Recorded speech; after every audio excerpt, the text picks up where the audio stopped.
નમસ્કાર વિદ્યાર્થી મિત્રો, આજના વિડીયો લેક્ચરમાં આપ સૌનું સ્વાગત છે. મિત્રો, ગયા લેક્ચરમાં આપણે વક્રીભવનની ઘટનાની વાત કરી હતી અને એમાં આપણે 3 સ્નેલના નિયમને આધારિત સૂત્ર મેળવ્યા હતા. ફરીવાર થોડુંક યાદ કરાવી દઉં કે આપણે આ કાચનો બ્લોક લઈએ,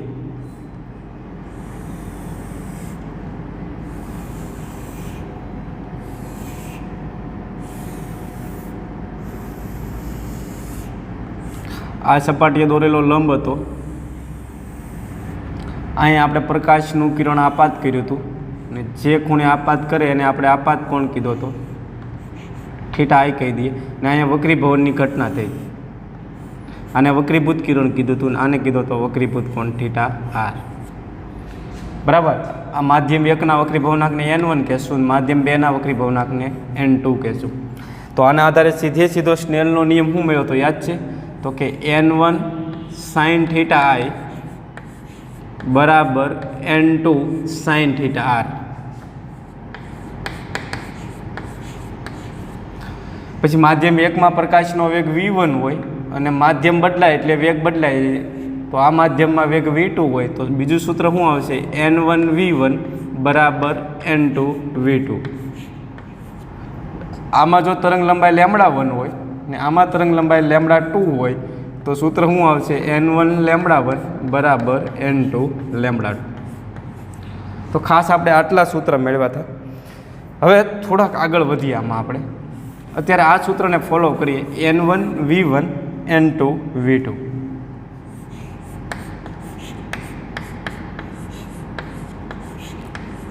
બરાબર.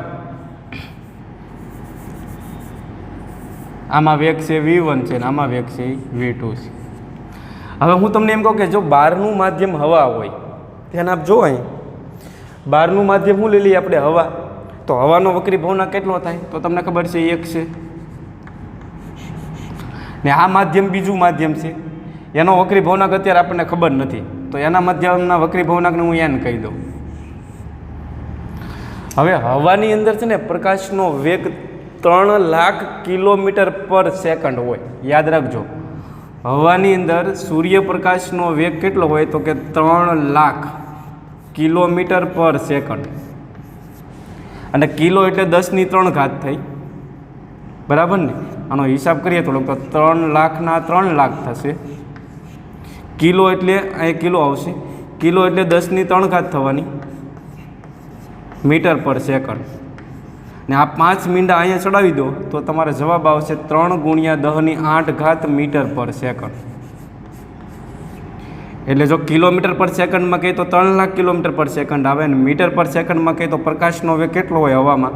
3 × 10⁸ મીટર પર સેકન્ડના વેગથી ગતિ કરે. ને આ વેગને આપણે જનરલી c વડે દર્શાવીએ છીએ, કારણ કે બ્રહ્માંડમાં આના કરતાં વધારે વેગથી કોઈ ગતિ કરતું નથી. સૌથી વધારે ઝડપ કોની? તો કે પ્રકાશની. કેમાં? તો કે હવામાં. કેટલી હોય? 3 × 10⁸ મીટર પર સેકન્ડ. એટલે હવામાં એનો વેગ કેટલો હોય? તો કે c જેટલો. હવાનો વક્રીભવનાંક એ ખબર છે, હવામાં પ્રકાશનો વેગ એ ખબર છે. હવે n વક્રીભવનાંકવાળું જે આ માધ્યમ છે એમાં દાખલ થાય તો એમાં મારે વેગ ગણવો છે, તો એ માધ્યમમાં વેગને હું કીધું v. તો આના આધારે આપણે એક સરસ મજાનું સૂત્ર મેળવીએ. તો N1 એટલે કેટલા આવશે? 1.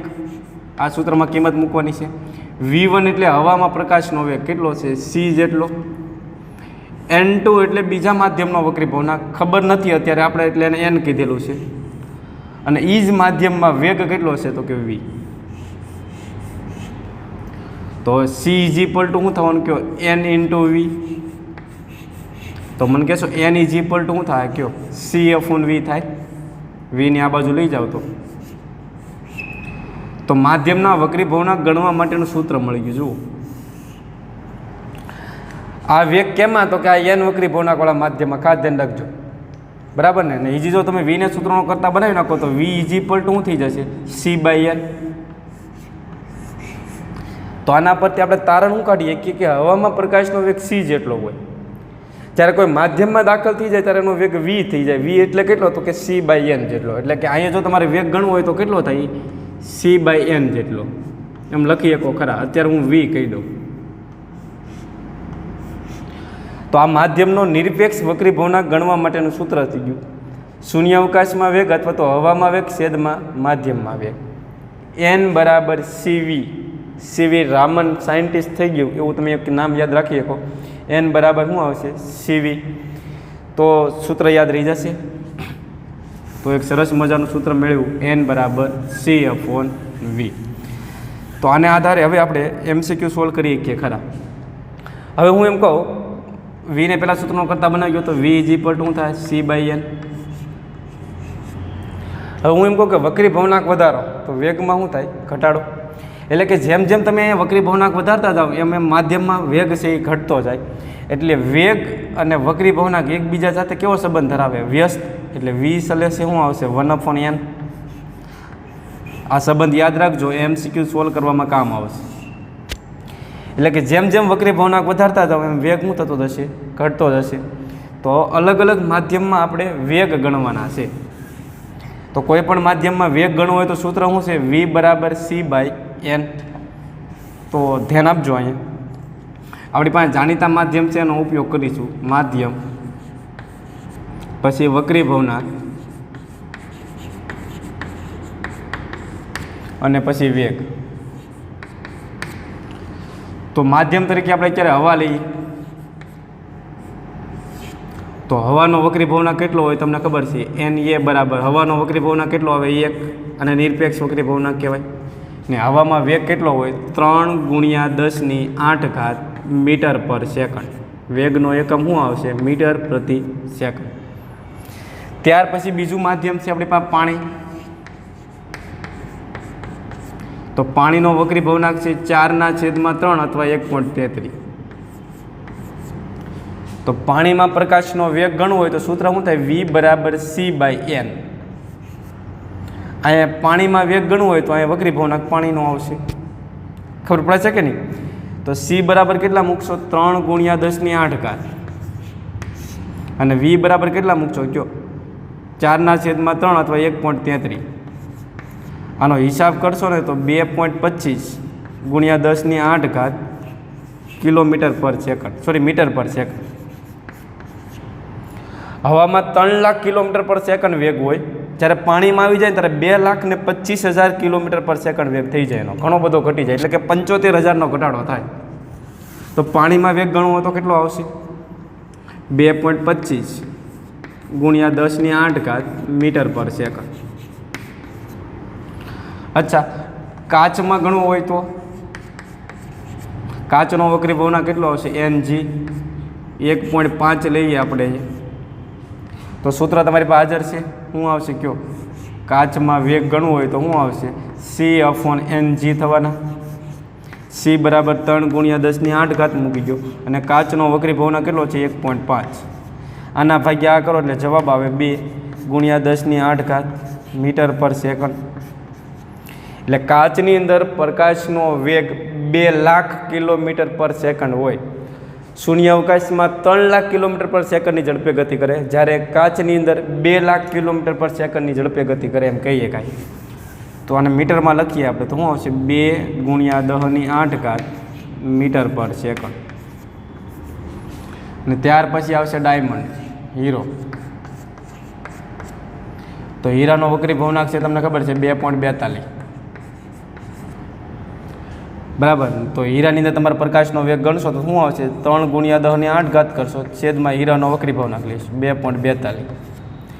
તો આ લગભગ 1.3 સમથિંગ કંઈક આવતું હશે બરાબર ને. પરફેક્ટલી જોઈ લેજો તમે 1.3×10⁸ મીટર પર સેકન્ડ. તો માધ્યમમાં વેગ ગણતા આવડી જાય કે નહીં. તો તમને ખબર પડે છે સૌથી ઓછો વક્રી ભવનાંક હવાનો છે તો એમાં વેગ સૌથી વધારે છે. જેમ વક્રી ભવનાંક વધતો જાય એમ વેગ ઘટતો જાય. જો અહીંયા વક્રી ભવનાંક વધતો જાય અહીંયા વેગ શું થશે ઘટતો જાય. તો હવે આવો પ્રશ્ન પૂછે કે કાચની અંદર પાણીમાં વેગ છે એને હું Vg કહી દઉં V વોટર કહી દઉં. કાચની અંદર પ્રકાશનો વેગ છે એને હું Vg કહી દઉં અને હીરામાં પ્રકાશના વેગને હું Vd કહી દઉં. પ્રકાશના વેગની વાત થાય છે ધ્વનિના તરંગોની વાત નથી થતી અહીંયા. તો સૌથી વધારે વેગ કેમાં હશે કહેશો તો કે સૌથી વધારે વેગ કેમાં હશે કાચમાં. કારણ કે એનો વક્રી ભવનાંક છે આ તે બેયની સાપેક્ષમાં ઓછો છે. સોરી, સૌથી વધારે વેગ કેમાં હશે? પાણીમાં. ત્યાર પછી ઓછો વેગ કેમાં આવશે? કાચમાં. ને સૌથી ઓછો વેગ કેમાં આવશે? હીરાની અંદર. તમને આમ કીધું હોય તો એન વોટર, એન જી અને એન ડાયમંડ. તો આ વક્રી ભવનાકની વાત થાય તો સૌથી વધારે વક્રી ભવનાક કોનો હોય? હીરાનો. તો આમાં રિલેશન આમાં આવશે. જે કોણી ખાતું હોય ને એ નાનું હોય, એટલે પાણીમાં વક્રી ભવનાક સૌથી ઓછો છે ને હીરાનો વક્રી ભવનાક સૌથી વધારે છે. તો આવા MCQ આને આધારે પૂછાય કે ખરા. તો વ્યવસ્થિત રીતે આ કોષ્ટક તૈયાર કરી નાખજો.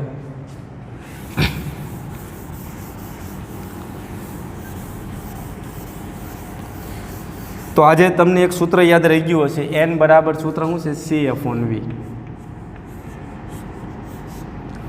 આને આધારે સીધા ગુજરાત બોર્ડ અથવા તો JEE નીટ લેવલની એક્ઝામમાં પ્રશ્ન પૂછી નાખે ખરા. એક આવો પ્રશ્ન પૂછે કે કાચનો બ્લોક લઈ લો તમે, આ બ્લોકની જાડાઈ લઈએ આપણે D, આનો વક્રી ભવનાક લઈ લઈએ આપણે N. તમને ખબર જ છે કેટલો છે? 1.5.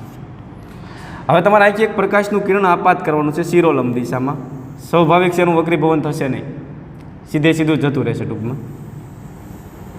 ત્રાંસુ કિરણ હશે તો જ વક્રીભવન થશે, નકર થશે નહીં. પણ એક વાત તો પાકી છે કે અહીંયા વેગ C છે તો અહીંયા વેગને હું કીધું V. કાચમાં વેગ બદલાઈ જશે, કેટલો રહેશે? V જેટલો. તો તમને પ્રશ્ન પૂછે કે આ છેડેથી પ્રકાશના કિરણને આવડો આ જે છેડો છે, નીચેનો છેડો, ત્યાં પહોંચતા કેટલો સમય લાગે? એટલે કે કાચના બ્લોકમાંથી પસાર થતાં એને કેટલો સમય લાગે? તો એ સમય ગણવાનો છે T. તો આપણી પાસે સૂત્ર હાજર છે, વેગ બરાબર અંતરના છેદમાં સમય. અંતર કેટલું કાપવાનું છે કાચમાં? એને D જેટલું. સમય કેટલો લેશે? T જેટલો. પરંતુ કાચની અંદર એનો વેગ કેટલો થઈ જાય તો તમને ખબર છે કે V બરાબર કેટલો થઈ જાય? C/N જેટલો થાય. તો V બરાબર મૂકજો C/N, D ના D અને T ના T. તો આમાં T ને સૂત્રનો કરતા બનાવી નાખો તો આમ જશે ને આમ આવશે. તો T = શું આવશે? કયો? DN/C થવાના. આ જે જૂની ટેક્સ્ટ બુક હતી ને એની અંદર MCQ હતો આ. હવે અમુક વિદ્યાર્થીને ન આવડતું, બરાબર ને, કારણ કે વક્રી ભવનાકનું સૂત્ર જ ન આવડે તો અમે એમાં કાંઈ ન કરી શકીએ. પછી એને ગોખણ પટ્ટી કરાવતા કે ભાઈ T ગણવાનું કીધું હોય ને તો તમારે આમ યાદ રાખો, ડોન છે, ડોન છે, ડોન છે, DN/C. ને આ પ્રશ્ન છે હજી એકવાર કહું, EIEEE પૂછાણો. પહેલાં JEE ની જગ્યાએ EIEEE ની એક્ઝામ લેતા હતા તો એની અંદર સીધો પ્રશ્ન પૂછાણો હતો. હવે એમાં માહિતી આમ આપી હતી કે જે આ બ્લોક છે ને એની જાડાઈ છે 6 મિલીમીટર. કેટલી આપેલી છે? 6 મિલીમીટર. તો આમાંથી પ્રકાશને પસાર થતાં કેટલો સમય લાગે? તો તમે ગણી શકો કે નહીં? તો T = શું આવશે? કયો? D બરાબર કેટલા મૂકશો? 6 મિલીમીટર. અને મીટરમાં ફેરવો તો કેટલા થાય? મિલી એટલે 10⁻³ ઘાત. N બરાબર કેટલા મૂકશો? કાચનો વક્રી ભવનાક 1.5. અને C ની કિંમત તમને ખબર હોય 3 × 10⁸. 6/3 એટલે 2 થશે, 2 × પાછા 1.5 કરશો એટલે પાછા 3 થઈ જશે, બરાબર ને? 8 ઘાત ઉપર જાય તો માઇનસ થશે એટલે -3 ને -8 એટલે -11 ઘાત થશે. એટલે આટલો સમય લાગે. હાવ સૂક્ષ્મ સમય છે ટૂંકમાં. હવે અમુક છે એ સામાન્ય બુદ્ધિનો ઉપયોગ કર્યા વગર અહીંયા જવાબ પ્લસ આવી જાય. હવે પ્લસ આવે ને પાછા કહે કે 3 × 10⁻11 સેકન્ડ આમાં સમય લાગે. તો હવે આપણે વિચારવું પડશે કે 10⁻11 એટલે શું થયું? હું તમને એમ કહું ને કે 1 વર્ષની સેકન્ડ કેટલી હોય? ફિઝિક્સમાં ઘણી વાર આવી ગયો. તો 1 વર્ષની સેકન્ડ છે 3.15 × 10⁻7. અને આમ સરળતા ખાતર યાદ રાખો ને તો પાઈ કહી દેવાય. પાઈ એટલે 3.14 પણ પાછા 3.15 લખવાના. હવે 10⁻7 સેકન્ડ હોય ને ત્યારે 1 વર્ષ થાય. તમે વિચાર કરો 10⁻11 છે તો અહીંયા તો વર્ષોના વર્ષો થઈ જાય. એટલે આપણને એમ થાય હું કિરણ પ્રકાશનું કિરણ અહીંયા હલવાઈ ગયું હશે, આ છેડેથી આ છેડે બહાર જ નહીં નીકળે. એટલે સામાન્ય બુદ્ધિનો થોડોક ઉપયોગ કરવાનો કે અહીં સમય છે ને એ સૂક્ષ્મ આવે એટલે -ઘાત આવશે. તો આવો પ્રશ્ન પૂછે તમને આવડી જવો જોઈએ. તો આ આપણું હતું N = C/V સૂત્ર.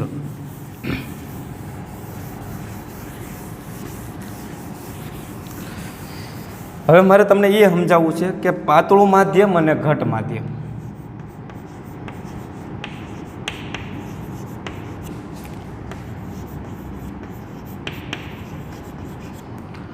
અમુકને પૂછે કે પાતળું માધ્યમ કોને કહેવાય, તો કોઈ હાવ પાતળું હોય ને એને પાતળું કહેવાય, ને ઘટ કોને કહેવાય, તો બહુ ઘટ હોય એને ઘટ કહેવાય. સામાન્ય વ્યાખ્યા આપી દે.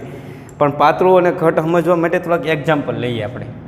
હવાનો વક્રી ભવનાંક છે એ 1 છે, પાણીનો વક્રી ભવનાંક 1.33 છે, કાચનો વક્રી ભવનાંક 1.5 છે અને હીરાનો વક્રી ભવનાંક છે 2.42. હવે હું તમને પ્રશ્ન પૂછું છું કે પાણી છે એ કેવું છે, ઘટ છે કે પાતળું? તો અમુક કહે ઘટ.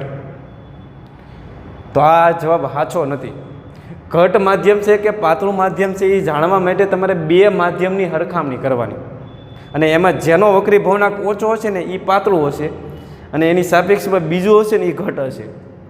દાખલા તરીકે મારે પાણીને હવાની સાપેક્ષ જાણવું છે, તો હવાનો વક્રી ભવનાંક ઓછો છે કે નહીં, તો હવા પાતળું થઈ ગયું અને પાણી હવાની સાપેક્ષમાં કેવું કહેવાય, ઘટ. પણ હવે પાછી આ બેની સરખામણી કરો તો આનો વક્રી ભવનાંક વધારે છે, આનો વક્રી ભવનાંક ઓછો છે, તો કાચ છે એ પાણીની સાપેક્ષમાં કેવો હશે, ઘટ, અને પાણી કેવું થઈ ગયું છે, પાતળું. એટલે હવે આમ કહીએ કે કાચ છે, પાણી છે ને એ હવાની સાપેક્ષમાં ઘટ છે, પણ કાચની સાપેક્ષમાં કેવું છે, પાતળું. કાચની વાત કરો તો કાચ છે એ પાણીની સાપેક્ષમાં ઘટ છે, પણ હીરાની સાપેક્ષમાં કેવું છે, પાતળું. એટલે બે માધ્યમમાં જેનો વક્રી ભવનાંક ઓછો હોય એ પાતળું ગણવાનું, અને જેનો વક્રી ભવનાંક વધારે હોય એને આપણે શું કહેશું, ઘટ કહેશું. તો હવે ઘટના એવી ઘટિત થાય છે, અહીંયા સમજો કે પ્રકાશનું કિરણ અહીંયા આપાત તો થયું અને વક્રીભવન થયું, એટલે કે દિશા બદલી નાખી. પણ અત્યારે વક્રીભવનની ઘટના એવી છે કે પ્રકાશનું કિરણ છે આમ જતું હતું ને એ હવે લંબ તરફ વળ્યું. જો હું એમ કહું કે પ્રકાશનું કિરણ જો આમ ગયું હોત તો એ વક્રીભવન થયું એમ ન કહેવાય. હવે આમ જાય આ એની મૂળ દિશા છે, આમ જાય તો લંબથી દૂર જાય એમ કહેવાય, લંબ અહીંયા છે, અને આમ જાય તો લંબ તરફ કહેવાય. તો અત્યારે મેં જે તમને થિયરી બતાવી એની અંદર તમારે પ્રકાશનું કિરણ છે એ લંબ તરફ જ શું કામ મળ્યું, લંબથી દૂર શું કામ ન ગયું? આવો પ્રશ્ન સ્વાભાવિક છે, આવવો જોઈએ કે પ્રકાશનું કિરણ અહીંથી અહીંયા આવ્યું તો લંબ તરફ જ શા માટે મળ્યું, લંબથી દૂર કેમ ન ગયું? આને વક્રીભવન તો કહેવાય જ ને. તો એનો જવાબ હું તમને અહીંયા આપું છું. જુઓ, આનો વક્રી ભવનાંક છે હવા, આનો વક્રી ભવનાંક છે 1, ને આનો વક્રી ભવનાંક N2 બરાબર કહી દઈએ આપણે 1.5, કાચ છે એટલે બરાબર. ને આ પ્રકાશનું કિરણ છે ને સ્નેલને પોતાના ગુરુજી માને છે, એના ગુરુનું ક્યારેય અપમાન નહીં કરે, એટલે કે સ્નેલના નિયમનું સંપૂર્ણપણે પાલન કરવાનું છે. તો અહીં સ્નેલનો નિયમ લાગુ પાડો તો શું થશે, N1 sin θi બરાબર N2 sin θ. હવે ઘડીક એને સાઈડમાં રાખો ને ઘડીક આને સમજવાનો પ્રયત્ન કરો કે ધારો કે આ 2 છે, આને 3 લઈએ આપણે ને આને હું 4 કહી દઉં. સાઈનની કિંમત 1 કરતાં કોઈ દી વધે નહીં, હું આ તો જસ્ટ સમજવા માટે. એટલે કે આ ટોટલ કેટલો થાય, 3 × 4 એટલે 12. તો આ બાજુ બરાબર ત્યારે જ લખીએ કે આ બાજુ જવાબ 12 આવશે. હવે હું અહીં 3 નું 4 કરી દઉં તો ઓટોમેટિકલી આ કેટલું થઈ જશે, 3 થઈ જશે, તો જ અહીં 12 જળવાઈ રહે. એટલે જો સ્નેલના નિયમનું પાલન કરવું હોય તો શું થવું જોઈએ, તો હું અહીં 3 નું 4 કરું. જોજો આને હું વધારું તો વગર કીધી આને ઘટવું જ પડે, તો જ અહીં સ્નેલના નિયમનું પાલન થાય. એટલે કે જો વક્રી ભવનાંક તમે વધારો તો આ ખૂણામાં શું થશે, ઘટાડો. એ જ પરિસ્થિતિ અહીંયા આવીને ઊભી રહી. જો કે અહીં તમે વક્રી ભવનાંક વધાર્યો તો આના કરતાં અહીંયા જે ખૂણો છે એ ઘટવો જોઈએ, ને ઘટવા માટે પ્રકાશના કિરણને કઈ બાજુ જવું જોઈએ, તો લંબ તરફ જ. તે સમજાય છે કે નહીં? એટલે આપણે એવું એક વાક્ય યાદ રાખશું કે પ્રકાશનું કિરણ પાતળા માધ્યમમાંથી કેમાં જાય, અત્યારે ઘટ માધ્યમમાં જાય. એટલે કે વક્રી ભવનાંક વધે એટલે ખૂણો ઘટે, એટલે કઈ બાજુ વળશે, તો કે લંબ તરફ વળે છે.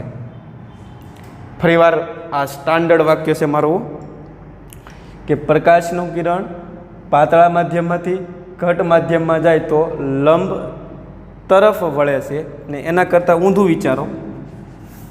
ઊંધું એટલે આ રીતે વિચારવાનું છે કે ધારો કે અહીંયા પાણી લઈ લઈએ આપણે.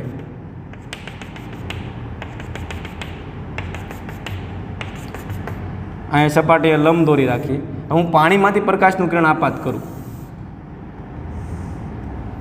પાણીનો વક્રી ભવનાંક કેટલો છે? 1.33. અહીંયા વક્રી ભવનાંક કેટલો છે? 1. બરાબર. અહીંયા આપાત થયું તો હું આને N1 કહી દઉં ને આને હું N2 કહી દઉં.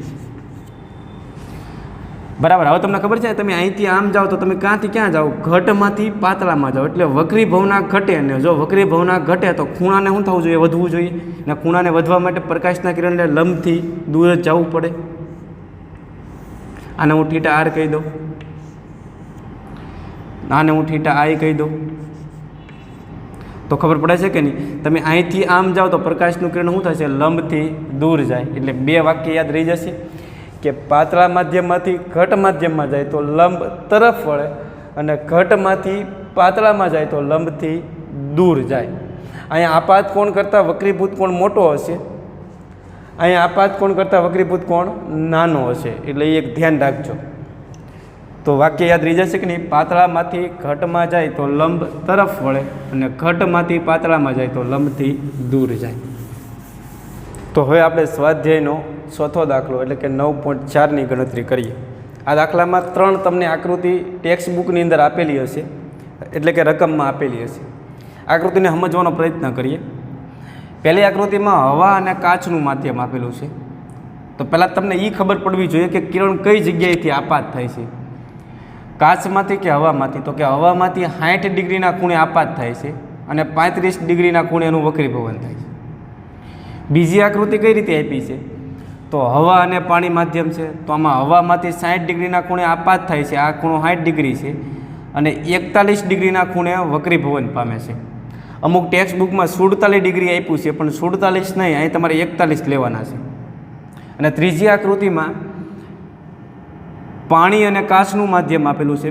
45 ડિગ્રીના ખૂણે આપાત થાય છે અને તમારે અહીંયા વક્રીભૂત કોણ ગણવાનો છે. આ બે આકૃતિનો સહારો લઈ અને તમારે અહીંયા θrની કિંમત ગણવાની છે. આ દાખલામાં યાદ રાખજો કે એક પણના તમને વક્રી ભવનાંકો આપેલા નથી. નકર એમ કહેશો કાચનો મને ખબર છે, એમ નહીં હાલે.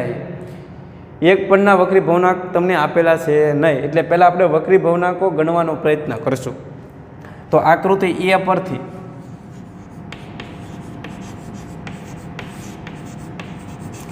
સ્નેલના નિયમ મુજબ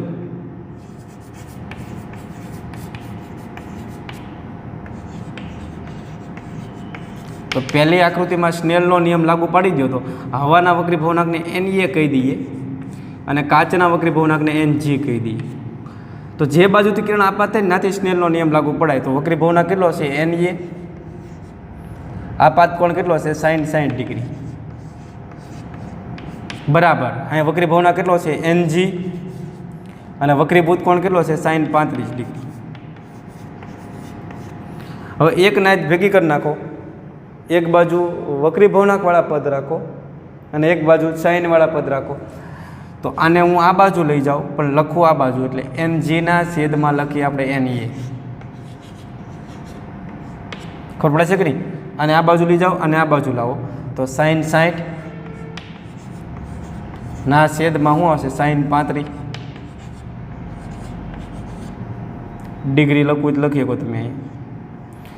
તો Ngના છેદમાં Na એટલે Nga લખાય. બરાબર ને? Ngના છેદમાં Na એટલે શું થાય? Nga થશે. sin 60ની કિંમત કેટલી થાય? તો કે √3/2. અને sin 35ની કિંમત તમારે જોવાની છે. તો sin 35ની કિંમત જોજો, મેં અહીંયા લખેલી છે 0.5736 આવશે. તમે જોઈ લેજો, ભૂલ ચૂક લેવી દેવી. અને આનો હિસાબ કરશો ને તો તમારો જવાબ આવશે 1.51. આનું સમીકરણ નંબર 1 આપી દો.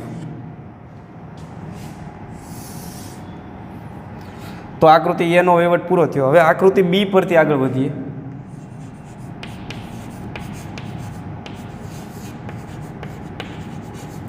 સ્નેલના નિયમ મુજબ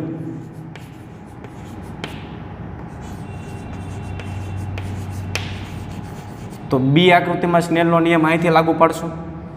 અહીંયા હવા છે એના વક્રી ભવનાંકને એન એ કહી દો ને પાણી છે એના વક્રી ભવનાંકને એન ડબલ્યુ કહી દો. તો શું આવશે? એન એ ઇન્ટુ સાઈન કેટલા આવશે? 60 ડિગ્રી બરાબર પાણીનો વક્રી ભવનાંક એન ડબલ્યુ સાઈન 41 ડિગ્રી. ફરી વાર શું કરશો? એન ડબલ્યુના છેદમાં એન એ લખશો, એન ડબલ્યુના છેદમાં એન એ. આને આ બાજુ લાવો, આને આ બાજુ લઈ જાઓ તો સાઈન 60 ના છેદમાં સાઈન 41 થશે. આને એન ડબલ્યુ એ લખાય. સાઈન 60ની કિંમત તમને ખબર હોય √3/2. સાઈન 41ની કિંમત ખબર હોય નહીં એટલે જોવી પડે. તો સાઈન 41ની કિંમત તમે જોશો તો તમારે આવશે 0.6561 અને તમે આનો હિસાબ કરશો એટલે જવાબ આવશે 1.32 સમથિંગ આવશે. બરાબર ને? પાણી માટે 1.32 સમથિંગ આવશે. આને સમીકરણ નંબર આપી ગયો 2. હવે ત્રીજી આકૃતિમાં સ્નેલનો નિયમ ફરીવાર લાગુ પાડો. તો આકૃતિ સી પરથી સ્નેલના નિયમ મુજબ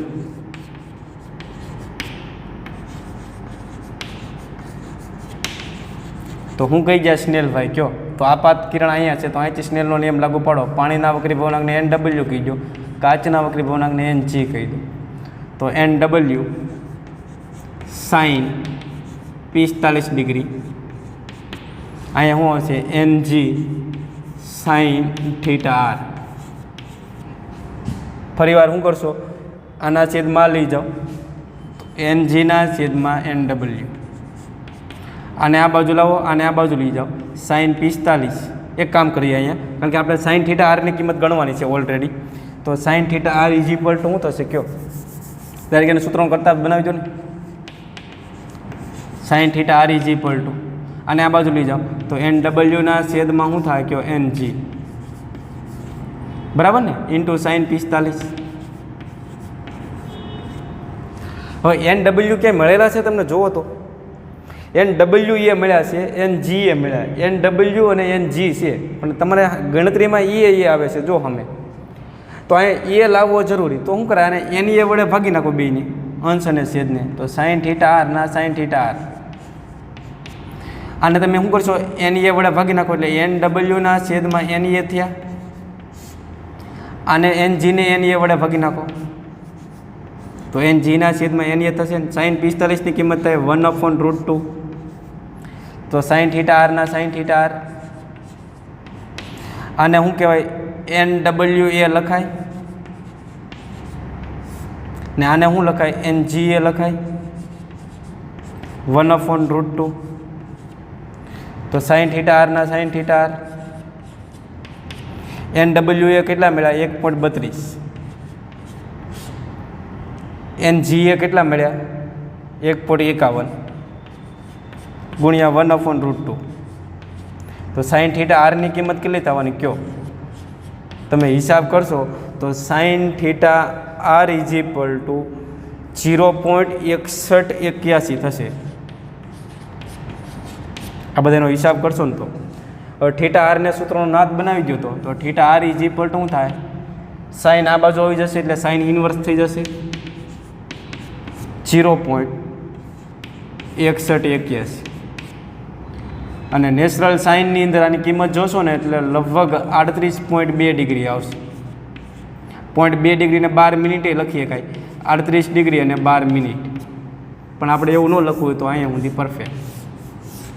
એટલે આ વક્રીભૂત કોણ કેટલો હશે? 38.2 ડિગ્રીનો હોય. તો અહીંયા સુધી તમારે દાખલો ગણવાનો છે ટૂંકમાં.